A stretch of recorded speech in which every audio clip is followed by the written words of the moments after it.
שלום, קוראים לי גבי, ואני מנחש שהגעתם לכאן פשוט כי נמאס לכם להיות עייפים ולא מרוכזים בלימודים.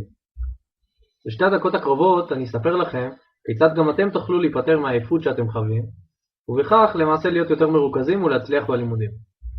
אני יודע כמה זה מתסכל כשיש כל כך הרבה דברים להספיק, מבחנים ללמוד אליהם, עבודות שצריך להגיש בזמן קצר ומלחיץ, ובמקביל גם לנסות לפנות זמן לחברים, למשפחה ולתחביבים שלכם. במשך הרבה מאוד זמן ניסיתי למצוא פתרונות, כמו לשתות הרבה קפה, לנסות לישון יותר, ולנסות לנהל את הזמן שלי בצורה חכמה ויעילה יותר. אחרי תקופה ארוכה של חיפושים שלא הובילו לכלום, חבר טוב סיפר לי על פתרון שהוא משתמש בו, שגרם לעייפות שלו להיעלם, ועזר לו להישאר מרוכז בשיעורים ולהצליח יותר במבחנים. כל כך התלהבתי שהייתי חייב לנסות את זה בעצמי.